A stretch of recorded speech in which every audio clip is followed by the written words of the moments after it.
see this ad for everything's about some new drug that's going to help you out. And they always come with the disclaimers that feature hideous warnings while being mumbled, and they take up about half the ad about the side effects and the possible negative implications of taking this drug on a regular basis. Meanwhile, the woman is walking through a field of butterflies.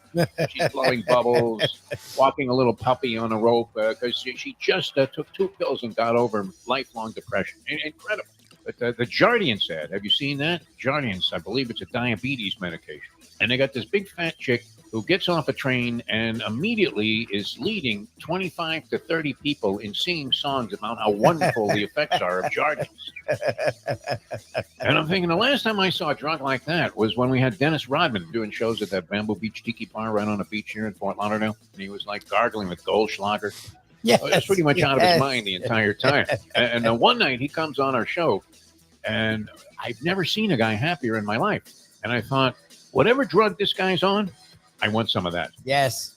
I don't know that Jardiance gives you that kind of a feeling, but you would assume that it just was a key to happiness, that as soon as you started guzzling a bunch of Jardiance pills out of this bottle, that you were going to be happy and your diabetes was going to disappear, or would get to the point where you just didn't fucking care about possible complications and the implications of having this hideous disease.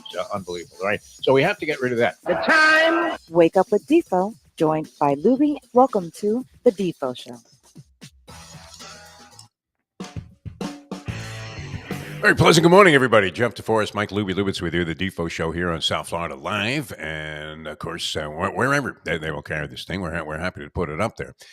So we join you in the aftermath of the game. There was a lot of activity last night around the sporting world, Lubie, for a Monday night and kind of an off time. Yeah, baseball just getting started. Our inside information on the Marlins could have turned out to have been any more pristine. You can't get off to a better start here, can you? Well, that's the funny thing is not only we were right, but the Marlins have actually, if you watch the games, they're not getting drubbed. They're actually playing decent baseball. They're just not good. They're finding ways to lose, winning games. Well, I mean, they're way out front in a couple of games. They're up opening day 5-2, and they blow that game after the 7th inning.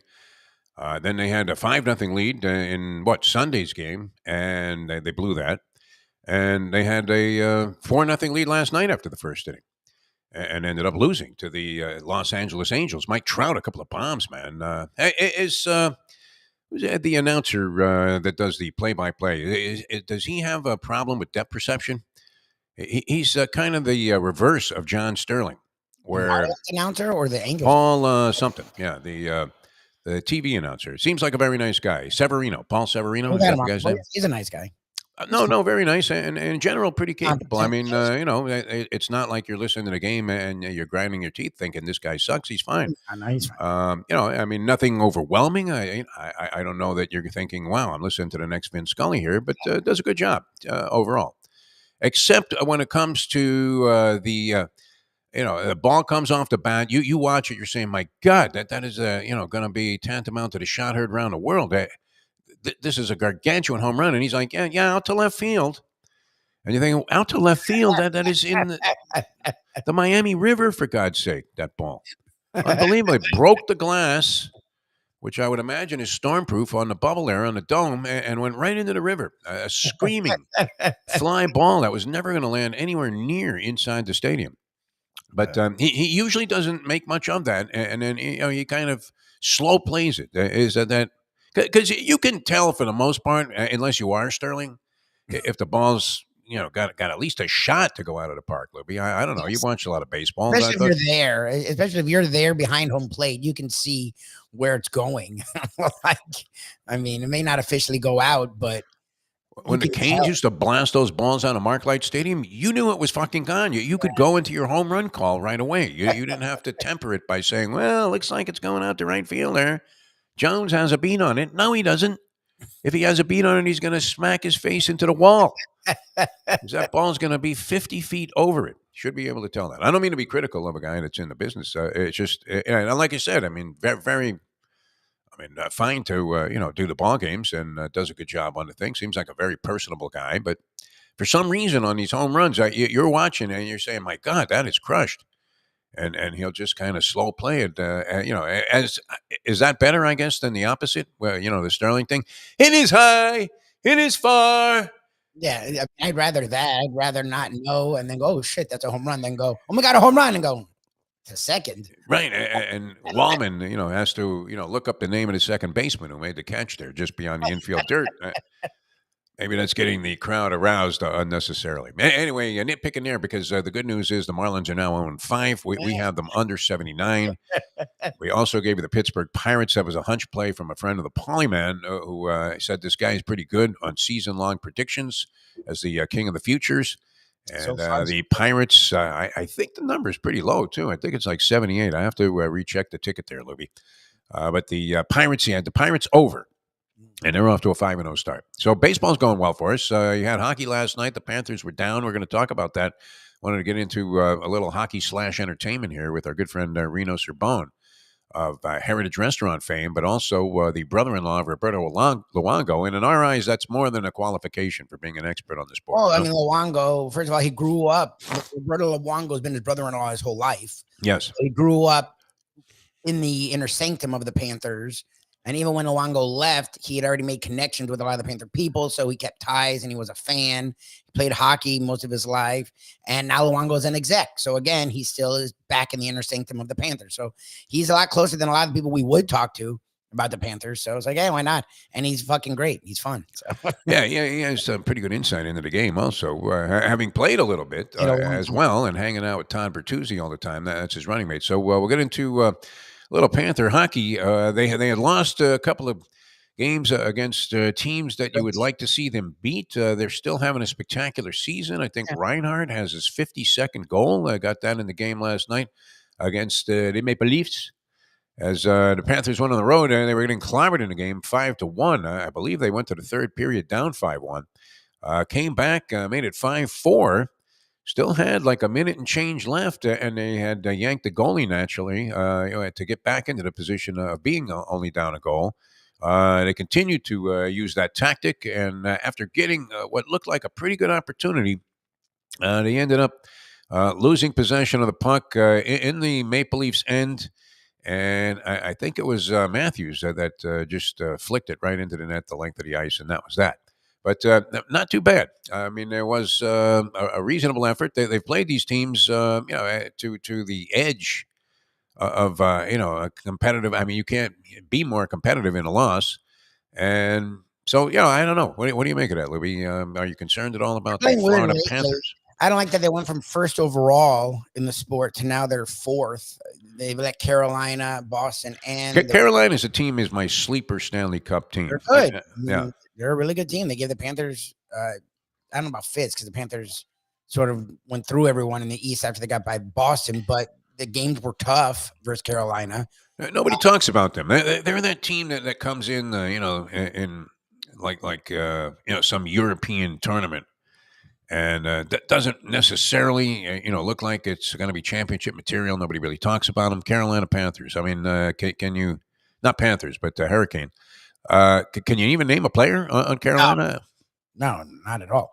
But they're now tied. Who are these guys? Yeah. Second in the East, and the Panthers now are fourth. And again, it's a very highly contested East. It's just to play the way they played all year. They're not struggling per se.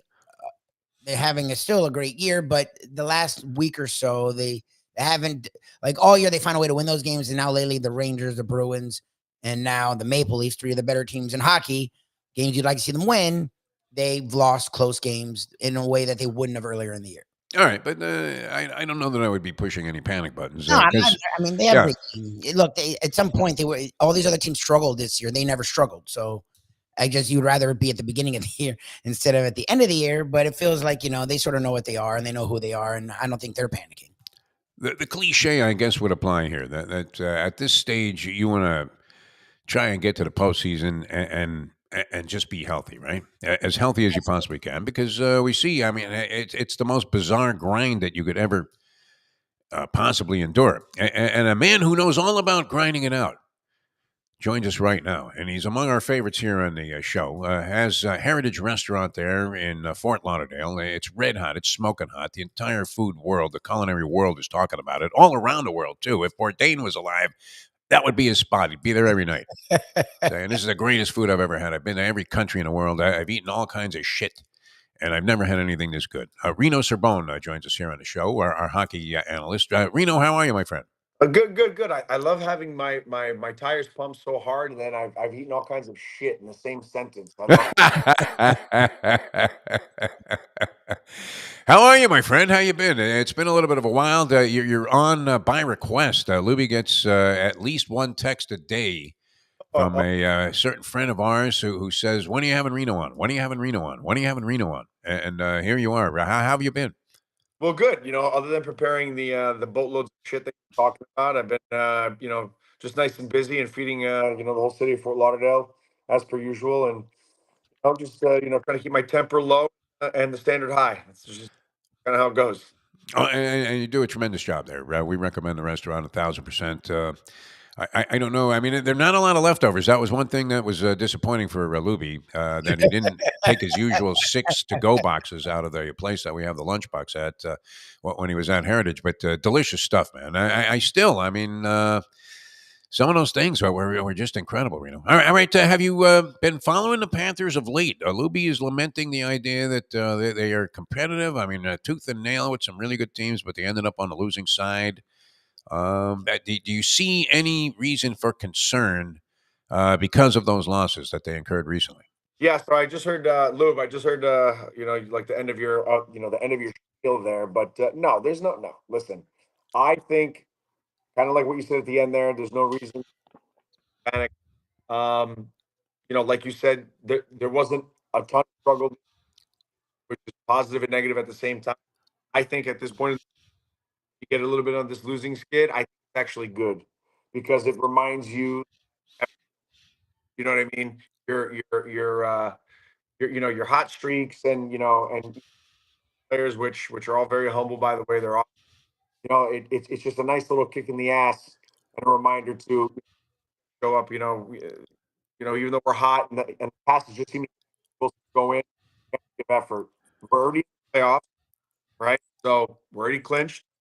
Everybody's healthy. Yeah.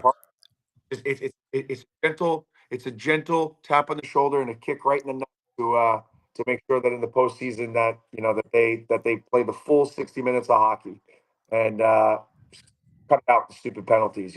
Although I'm not a big. I never blame refs. I don't. There's been a couple games that have been some really questionable shit going on with the refs, and but other than that, aside, a loss is a loss, W's a W. But don't hit the panic button. We're gonna do well. All right. Lubie suggests we were getting a little bit of breakup there, a little cell phone hell. I don't know. You made some adjustment to your phone last time. Shit, and it magically was way better. So magically, it improved dramatically, which was great.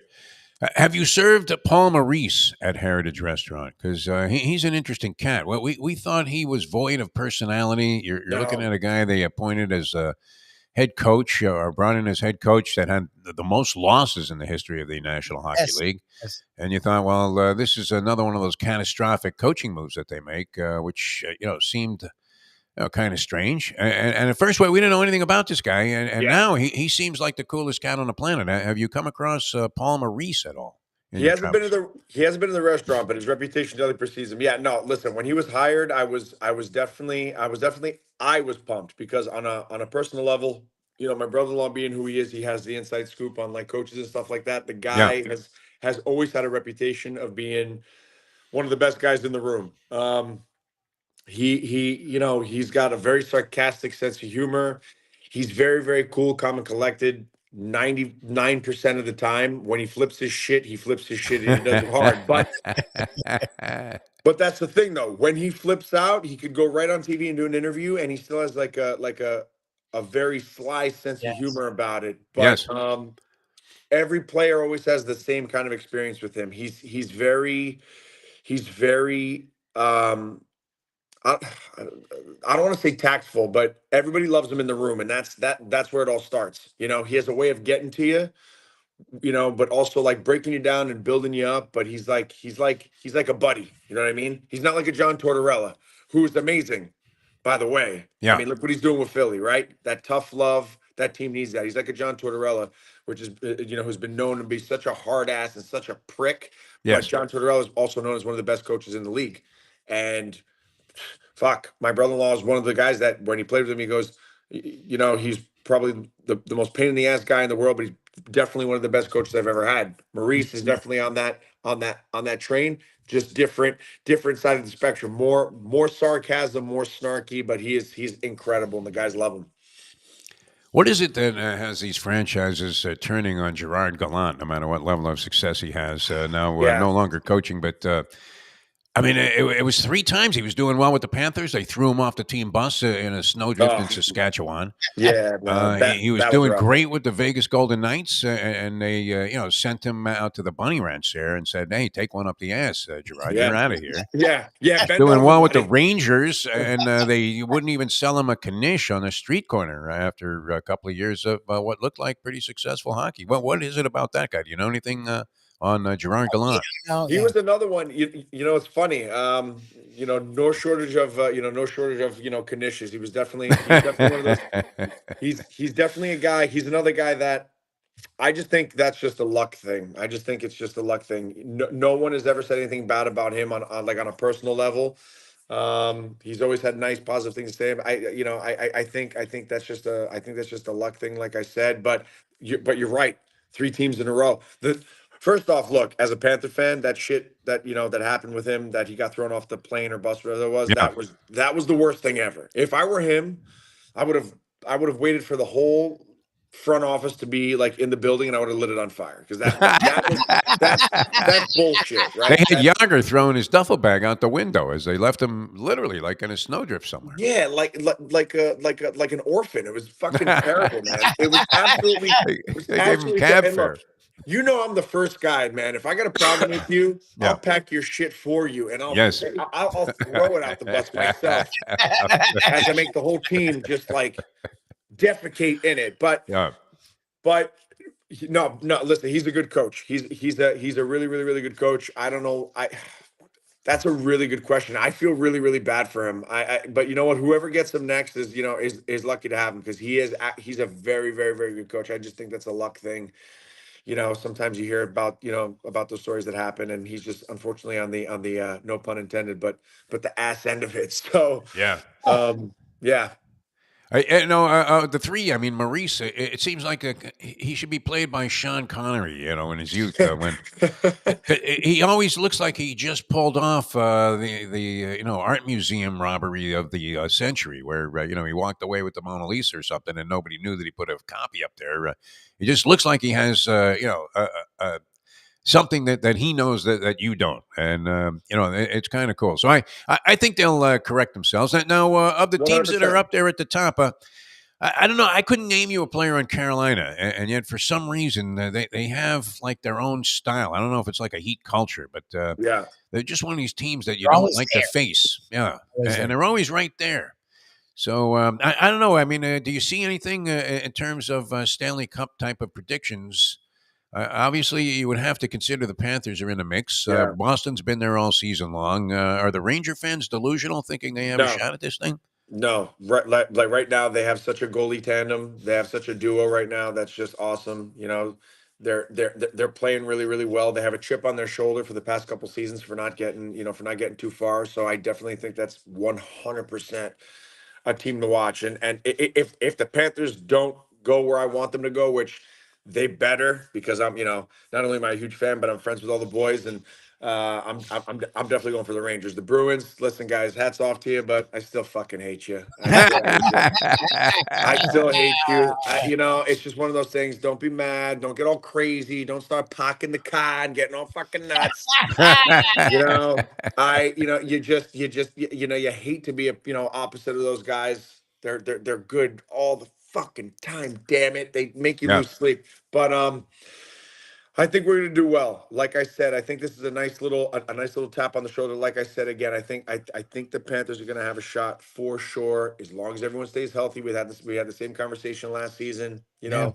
as long as it's gonna be fine. You know what I mean? We're in, so we could lose all the games from here on out. Like, everybody relax. Don't do that old typical Florida bullshit where you start abandoning ship. Put your ass in the seat. Put your ass in the seat. We're fine, okay? With your time to hunt bullshit and all that stuff. Yeah. We're gonna do fine. We're gonna do fine. But as far as predictions, I'd say that, listen, the Rangers are the team to watch for sure. And Carolina. So going back to Carolina, I think it's the culture in that room. They have a lot of great players, but Rob Brindamore, I'm gonna say Brendan Moore's there, right? fuck, dude, he was one of my favorite players to watch Yeah. back in the day. The most busted up nose I've ever seen, and there's a reason for it. That guy is a grinder. He's got that player mentality, even still as a coach. He is absolutely fantastic. That's someone that I would play for if I was in the league.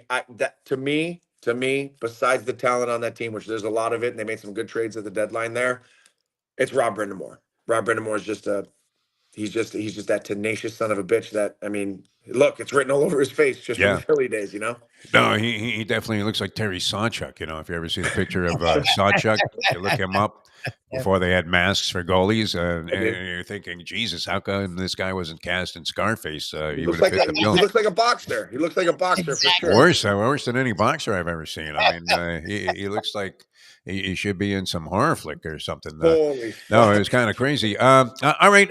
Now I don't see a lot of the Western teams, I have to say, Reno. I don't know if that's because I'm going to bed at 8:00 at night now that I'm in my 70s or whatever. But so I'm watching the odds, of course, to win the Stanley Cup, to see where the Panthers stand up. And they're right up there at the top. But the number one team everybody has in terms of price to win the Stanley Cup is a Colorado Avalanche.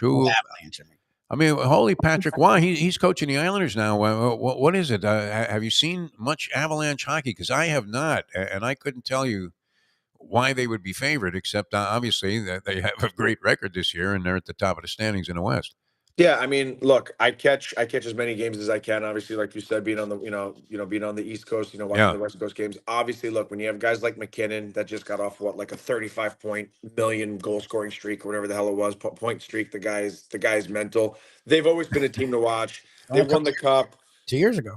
They won a cup a couple years ago. Yeah. Last year they fell short, but their pedigree's still the same. For me, I think the Vancouver Canucks. The Canucks are great this year. Holy shit. The Canucks are killing it. And that was a team that, after the legacy of my brother-in-law and the Sedins and Alexander Burrows and all that stuff, they've kind of had this weird lull for like a long time. And now hockey's fun again in Vancouver. I think Vancouver's the team to watch as well. But, I mean, Colorado's always been a force to be reckoned with. And they still, I think now and for a few more years, right? They still have that same, that's the same bones of when they won, even though their captain has been hurt,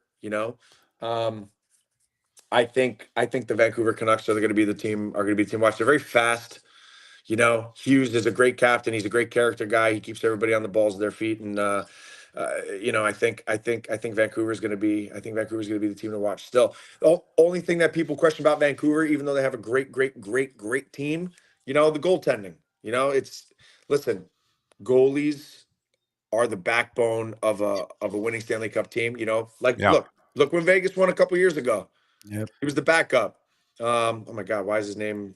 What's going on? Why is his name fleeing me? Whatever his name is. Oh God, why? Whatever. We can't help you with the backup goalie for the Vegas Golden Knights either. I don't know why I'm drawing such a blank. It was right a third string, tight end for the Dolphins. We might be able to give you a name there. Right. Yeah. No, I don't know why I'm having such a blank right now. Yeah. It's probably because, oh God, I don't know. Maybe I'm hungover. I don't know what's happening. Yeah. But they got him last minute from the Sharks. Went on the Knights, filled in, boom, wins the cup. Fuck, of course, against the Panthers. Of course, that's the way it happens. Yeah. But yeah, man. Look, Vancouver's my team in the West for sure.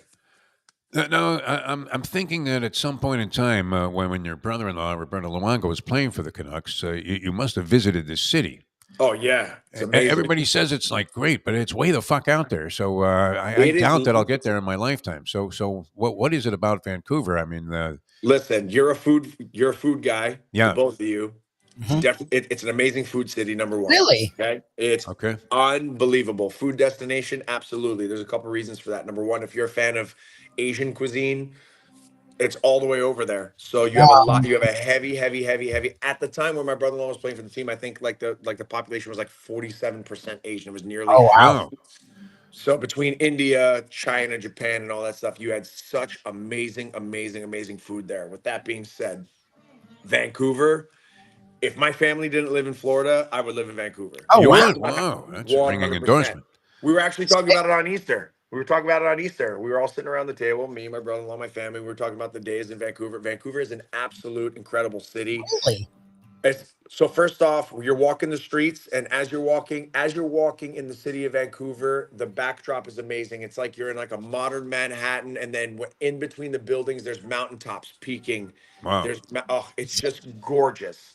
It's gorgeous. Only thing that shit about Vancouver is in the wintertime. Fucking freezing. Gotta be insane. No. No? No, it's not that bad. It's not. But Vancouver's one of the only Canadian cities that once the snow hits the ground, in most places, it's gone, especially downtown.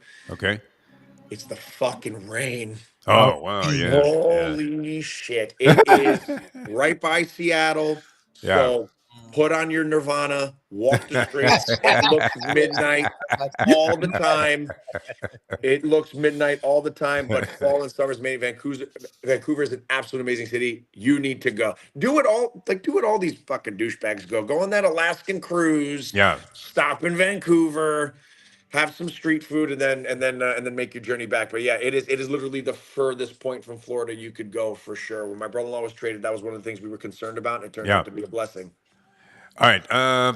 We got to run. Did you cook on Easter? Just a quick. Did way. Did they make you When cook? No, fuck off. When I'm off, Doesn't the I'm family off. go, hey, Reno, No, we don't feel like cooking? All right. Not chef today. Now You're I'm just out. a guest today. That's it. Brilliant as always, my friend. Thank you, Very brother. insightful on this shit. You know what? We can't overlook your technical expertise on the game, Yeah, as listen. well as and you rattled off names.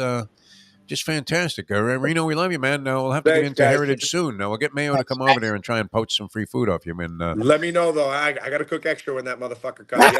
Yeah.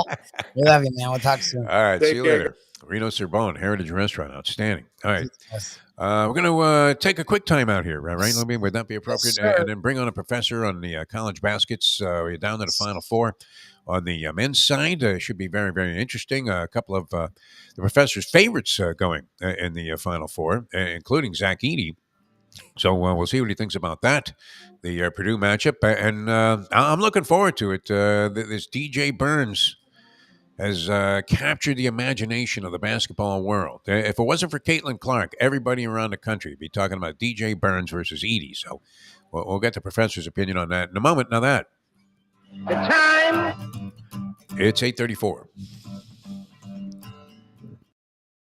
Segreto here. Let me ask you a question. What do you look for when you go out to eat? Good food, obviously, friendly atmosphere, not too loud, but good energy, reasonable prices, and a place where you feel comfortable.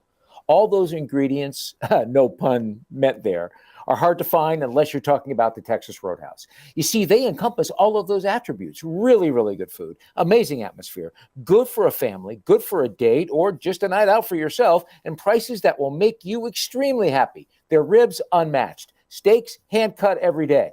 Everything, and I mean everything, is made on site, including their incredible bread. It's the one day, folks, that you can forget about low-carb diets. Trust me when I tell you, Texas Roadhouse, your restaurant, your destination when you say, where should we go and eat tonight? From the newly renovated sports bar to the beautiful bayside views captured at the Tiki Bar, Jimmy Johnson's Big Chill has it all. Located at mile marker 104, the Big Chill also offers waterfront dining while experiencing breathtaking sunset views of the Florida Keys. It's simply the hottest spot in the Keys to cool off. That's Jimmy Johnson's Big Chill at mile marker 104 in Key Largo. For more information, call today at 305-453-9066. The professor's big board. The big board. Yeah, here we go.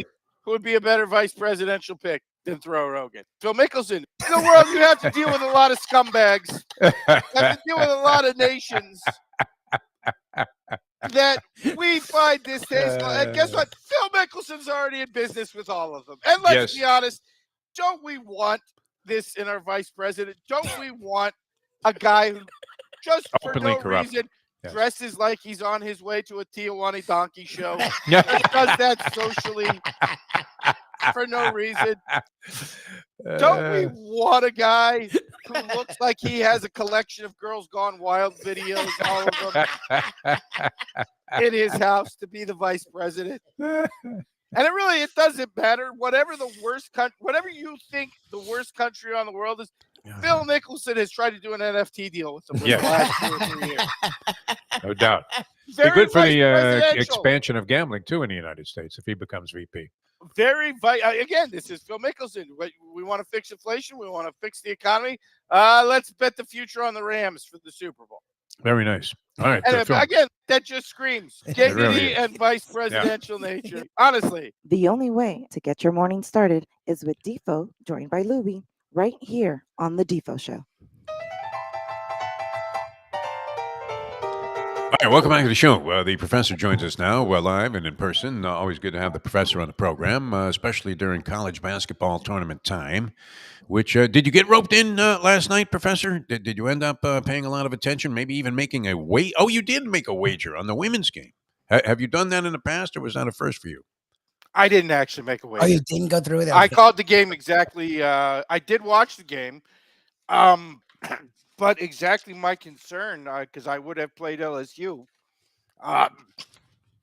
millions and millions of dollars in viewers on the line for the NCAA. And everybody, excuse me.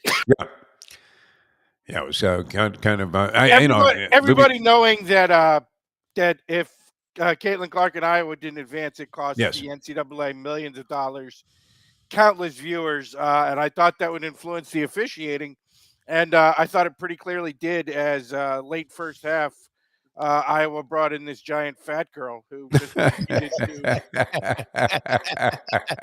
beat the holy hell out of Angel Reese for a quarter and a half. Yes, with absolutely zero calls, and shockingly, for a woman who kind of has like the female Bobby Knight reputation, Mulkey did nothing about it. So.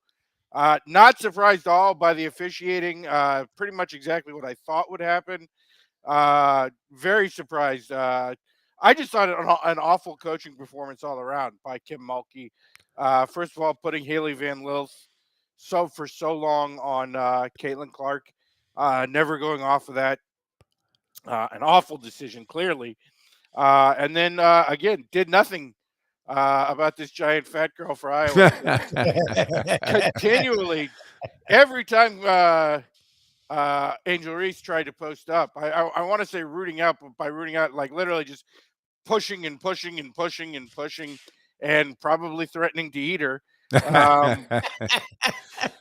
I thought marked the game. I thought, honestly, we would have had a fantastic game that probably went down to the last possession, other than this big fat girl. But the refs wouldn't do anything about it.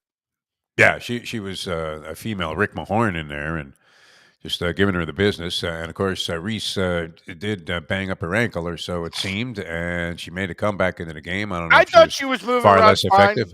Yeah. I thought she was moving around fine by the third quarter again.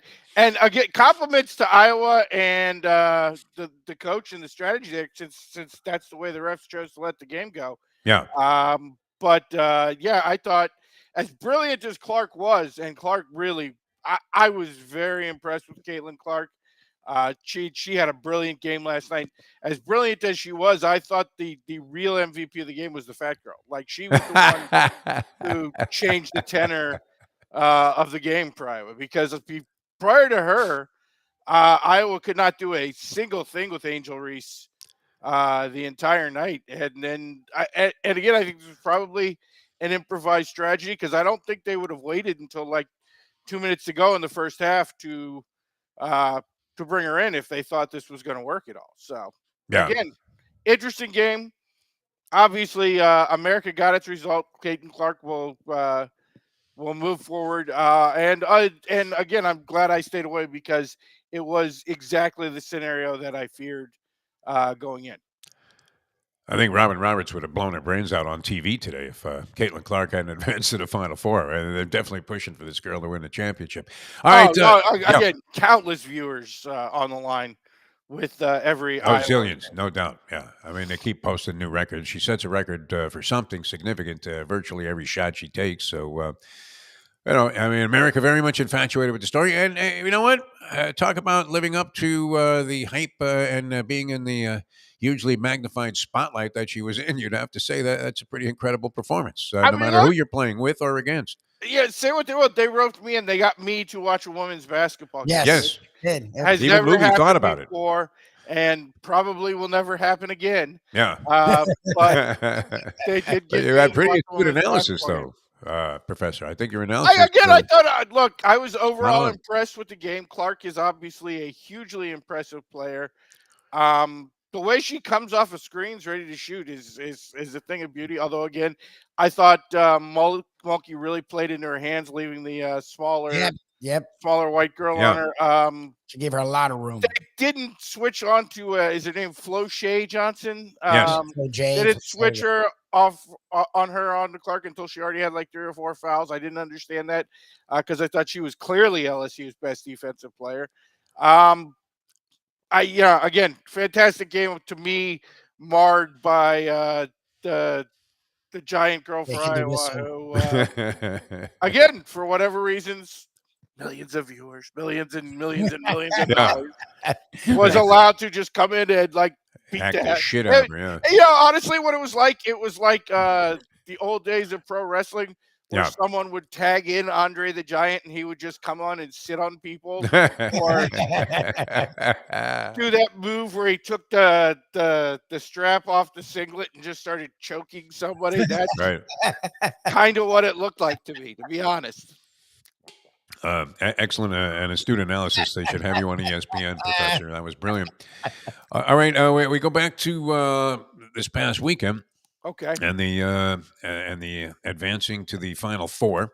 NC State. I mean, how much are we rooting for this kid, DJ Burns Jr. I think all against of Zach America, Edey? all of America was cheering for him Sunday. Yes. I gotta say, to everybody, particularly the announced teams who were pretending like Duke deserved to be there, like the only reason Duke was in that game wasn't the fact that Jamal Shed got injured in the middle of that Houston game. I mean, what a joke that was, the way the announcers, what a hearty, gutty performance by Duke. No, Houston was totally in control of the game, and then their best player of the game is their key player on both sides of the court. Turned his ankle so badly that he couldn't come back into the game. What a joke that was. I mean, so sick of announced teams in Duke basketball. But yes, America's team triumphed. DJ Burns and the Wolfpack. And now they get Purdue. They get the shaved Yeti and the 3-point shooters. I get lots of complaints by America, by Tennessee fans about that Tennessee Purdue game, about the whistle on Zach Edey. 25 fouls, he had 0. I've actually come around on Zach Edey because again, it is much like the big girl for Iowa last night. Like Tennessee just beat the hell out of him all night long. He did. And the difference is the refs did their jobs and called it. They weren't going to the basket. Like what fouls did you want called on Edey? They weren't challenging him. I'm not even talking about the defensive end. I'm talking about the offensive end. Literally, every time this guy touches the ball, you got somebody coming in with a swipe.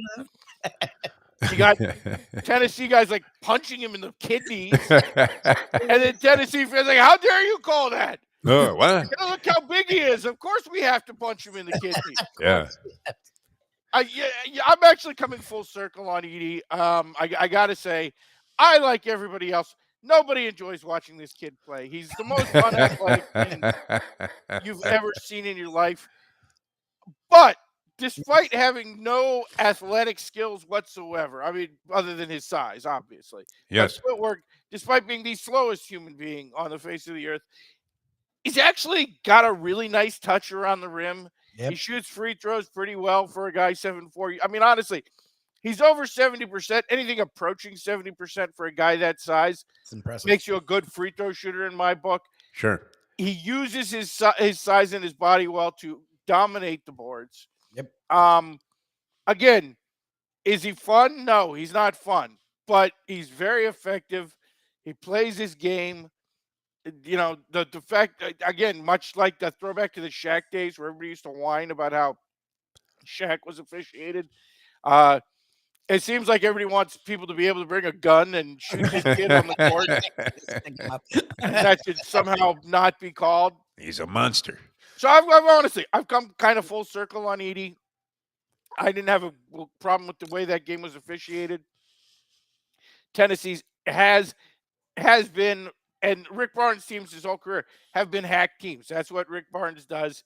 He plays that Pat Riley with the Knicks style where we're going to commit fouls every single possession and dare the referees to call them.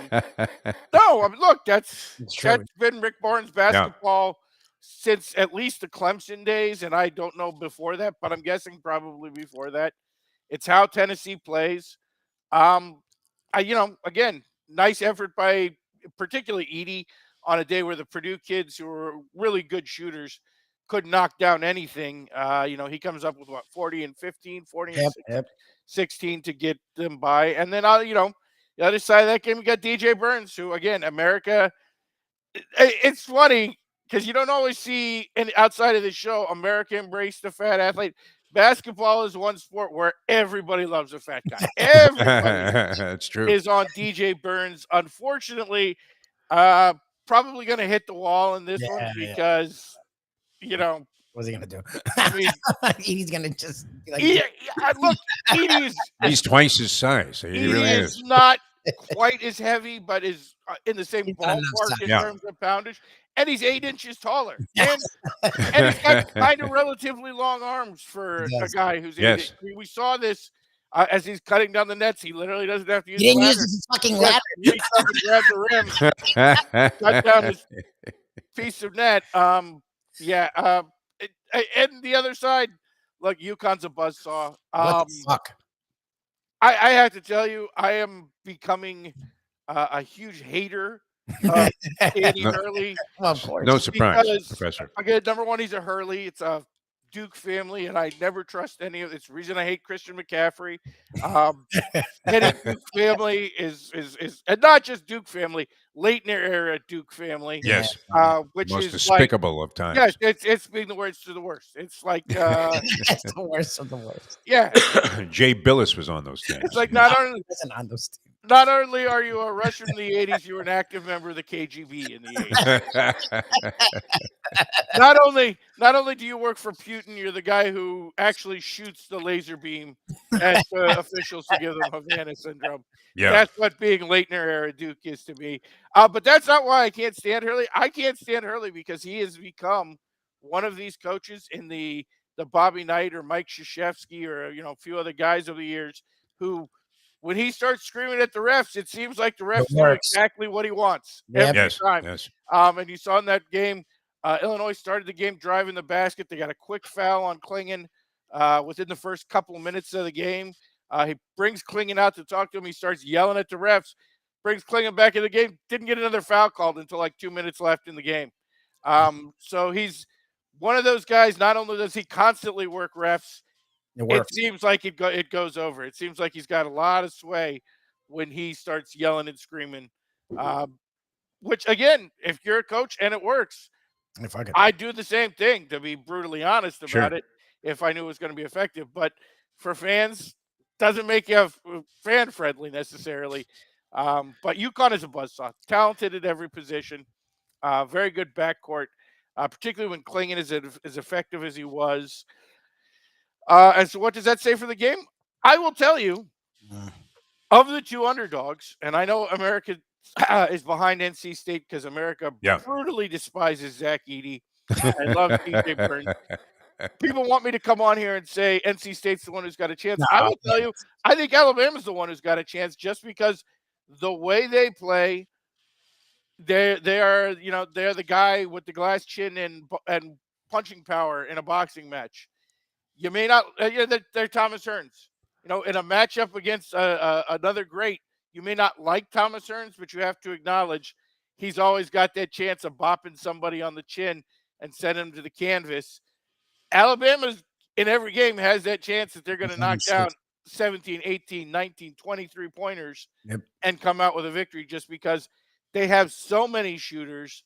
And the little point guard is so streaky. We saw it in their matchup against Clemson. I think he knocked down 7 in a row. They had another kid who knocked down 5 in a row. They just have guys who are capable of going absolutely nuclear from the 3-point line. And then they combine it with the offensive rebound well. And that they don't have a giant big, but they've got 4 or 5 pretty long guys, 6'8", 6'9", 6'10", who are really springy athletes. Makes them tough on the offensive boards. So stylistically, I'm not predicting it. I think UConn's going to win the game. Yeah. But of the two, if you're going to tell me one underdog's going to win, I would take Alabama just because they're capable of shooting themselves in or out of any matchup. Brilliant, as always, Professor. Unbelievable. Are you planning on wagering on these games, or do you I have don't a really, strong enough honestly, opinion? at these two numbers, I don't know that Yeah, I think more there's favorite. necessarily a great angle on either of these. I mean, I'm sure I will, and I'll have some picks that we'll do later in the week. We'll give it out on Friday. But right at the moment, I can't tell you. I will tell you in the NIT tonight, I think both underdogs are live. You got Utah and a Georgia team that's all of a sudden playing at a level they haven't played in since like November. I believe Indiana State's laying 3.5 to Utah, and I believe Seton Hall's laying 4.5 to Georgia. I think both underdogs are live in those games. If one or both of them were win straight up, it would not surprise me in the least. And the lines reflect that. They're not like blowout lines. They're both within 4.5, as opposed to the 2 Final Four games where I think Purdue is 9.5 and UConn's 11.5. Again, I think those are tough numbers. What you do, I will tell you honestly, what I might do is do a little mix and match and take Alabama on the money line, which is I think plus 500, Yeah, and just then Oh, wow. hold on, and then take an equal or greater amount and take UConn at 11.5 because I think what you're going to get is either UConn's going to win by like 30 or Alabama's going to win straight up. Yep. I do not see a WNC scenario for UConn. I think Alabama will either win the game outright in the exact same way Creighton beat the hell out of UConn, by the way, just by Nailing shooting the eyes out of the ball, or UConn will win straight up huge. So if I were looking for an angle, like again, like take 25 and put it on Alabama at 5-1 seed, win 125, and then bet 100 on UConn. So you'd clear like 75 minus the Alabama bet. Something like that, I think, might be the angle of that game, factoring in, again, UConn wins by 30 or Alabama wins the game straight up. That's how I see that matchup right at the moment. So if you're looking at an angle, I'd be looking at something like that. And the other game, I think you kind of got to pass on the game. I think there's an excellent chance Purdue will win and cover. But I don't think you can count out NC State with all the momentum they've got. And again, Purdue against these teams like they did against Tennessee, when they've got a team who likes to push the ball, which NC State does like to push the ball, Purdue likes to play half court because they know in the half court with Edey, it's very difficult for anybody to beat them in a half court matchup. So that game's really tough to me. It will come down entirely to do the rest of the Purdue guys knock down their threes or not? When they do, Purdue is very difficult to beat. But you saw against Tennessee, they don't always knock down their shots. So that right now, I'm leaning probably towards a pass, not a great side in that one. Again, if I'm looking for a Final Four angle, right at the moment, trying to catch a big result one way or the other, take UConn, lay the points, but then bet Alabama back on the money line would be maybe the way I'd attack that. But we'll talk more about that later in the week. Yes, All sir. right, sounds And good. then again, Yeah. seem to be headed for a UConn Purdue national title Yes. game, which Be great. honestly, they've been the two best teams all year long, and it's very rare with the tournament that we get that matchup where Yeah, that's great. it's almost unquestionably the two best teams in the final playing for the title. So if the Super Malanta Chalk Special is what we get, at least we should get a really good championship game out of it because, again, for as unlikable as Purdue's style is, it's really difficult to beat. again, I thought Creighton and Cockbrenner was probably the best individual matchup you could throw at Edie. Unfortunately, we didn't get that. Tennessee beat Creighton. So again, I don't think Klingon's good for UConn, but he's more of an offensive player than a rim protector. And again, as big as he is, and he's huge, like laying 40 pounds to Edie. He's not big enough to really do a ton with it. Yeah, it looks like it more likely than not will play out that way, and that would be That'd be great. very appropriate if those two teams contended for the championship. Professor, always a pleasure, my friend. We'll talk to you real soon. Thanks so much for getting up with us and providing us a very astute analysis on the women's game. Extremely impressive there. Sarny would be proud. Holy shit. Oh, brilliant. I thought, no, look, if I'm going to watch it, I'm going to dedicate myself to watching it. And again, it is very rare that a player of Caitlin Clark's level of hype, which is just insane, comes up with a performance that meets the hype. And Sure. for the most part, again, a little turnover prone in the first quarter where she made a couple of bad passes, probably a little too much adrenaline. But after she settled into the game a little bit, absolutely brilliant. She was fucking great. No, it was great. It was a Jerry West-esque what she was doing out there. Some very, very clever plays on top of all of the spot-on shooting, and shoots. You could see she has a great eye. I mean, and the trajectory on the ball, the spin on the ball, very, very. I mean, even though she looks a little awkward launching it, lunges, but pretty amazing, accurate shooter. Unbelievable from a long range. All right, Professor. Reggie Miller-esque on the release. That forward lunge. The only criticism I would have of her game after really watching her closely the first time, when she gets to the WNBA, and it's probably a little bit of a different environment where the referees aren't like actively asking her for her autograph prior to the game. Right. She's going to have to learn how to play a little bit better with that off arm, because the criticism that she likes to extend the arm and push off when she's driving is valid. She does that a lot. Yeah.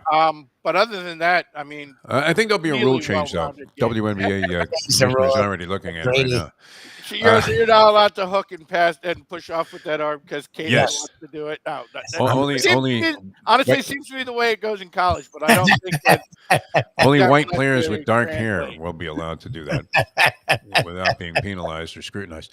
All right, Professor, always a pleasure, my friend. Thanks so much for joining us here on the show. The Professor, ladies and gentlemen. You have a great one of a kind. One of a kind. No, he's the best. That's some in-depth analysis there on that. Stuff. I felt like, wow, we really just brushed over it. That we glossed over it this morning. Well, we didn't have a lot of time. I texted him like, look, I know she's a chucker, and she shot like 3 or 4 that were just for no reason early in the shot clock, and no one called them. I'm like, but she's pretty fucking good. I'm like, and she handles the ball well. She runs the break well. He didn't fight. She drives, and when they start to collapse on her, she always finds somebody who's wide fucking open. I mean, does a great job, and with tremendous court vision also. So, very impressive. I mean, any guy that wants to take her on, I'm sure there are guys that would destroy her one-on-one. I'm not worried about that, but you know what? I don't know that any of you recreational superstars out there, which many assumed and try to imply that they were. Would want any piece of that, right? I mean, she really does play the game well, so can't take that away. And it's nice to see. It's like trying to make it real compared to what? I mean, what are we comparing this to? Previous women that have looked like they had this kind of ability? We've seen some, and she's one of them. That's for sure. Yeah, she's a great player. Yeah. She's an all-time great. Yes, no doubt about it. And did not wilt, and fall apart under. She doesn't seem to really feel this immense pressure that's being created around her. Well, it doesn't stop her. Supposedly they said it in the game. She openly admits she feels like there's a weight on her shoulders. Yeah.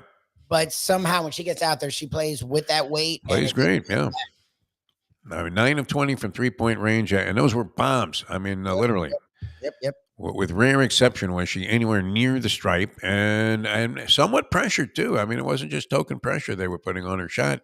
She gets it off well, and either side of the court doesn't seem to have any problem. Whether she's on the wing, down in the corner, top of the key, a very, very effective player all the way around. It actually was very entertaining, especially with the portrayal by this, what was the guy's name? Bruce Bochy, the manager? Is he? Oh, Ben Bolch, Ben Bulch. who implied that the LSU players were a bunch of nappy-headed hoes. And subsequently, I think, had his number taken down by the LA Times. Will Ben Bolch ever write another column again about women's college basketball? I would think not. I don't know. Ben, you're on the desk from now on. Exactly. You're lucky you have a job, right? Make sure you use a mugshot or two in those layouts on the second page. All right, we have to get out of here. Lubie, you're going to be at Shenanigans with the great Mike Yes, Mayo later sir. on. Be a Shenanigans today. All right, very good. And Patrick and I are always a lot of fun to talk to there, and they do a great job. Tremendous sports bar, one of my favorites of all time. And there are many good ones. There really are. It's weird because we are very lucky. We have a lot of great places like that. Yes. Just do. But Shenanigans right there at the top of the list. And do a tremendous job. I always like it when the food is far more remarkable than you could actually anticipate. Even if you were Yes. thinking, hey, this should be some good food. But then you have it, and it's like, wow, who would figure that they could do like a grouper sandwich or something like this? Yeah. They take their food seriously for a place where they take their sports seriously. Yes. No, good place. And he added in the whole pizza element there, which is pretty great. cool. Always had tremendous wings and things like that, ribs, all kinds of great stuff. All right, so that's coming up at 1 o'clock. Mike Mayo's Lunchbox, Mike Lubie Lubitz, and the great Mike Mayo. And we will join you again tomorrow right here on the next edition of the Defo Show. For Mike Lubie Lubitz, I'm Jeff DeForest. Thanks for tuning in. We'll see you next time as we leave you know that. The time. It's 9:03. Let's go to eat a damn snack. Look what they done to my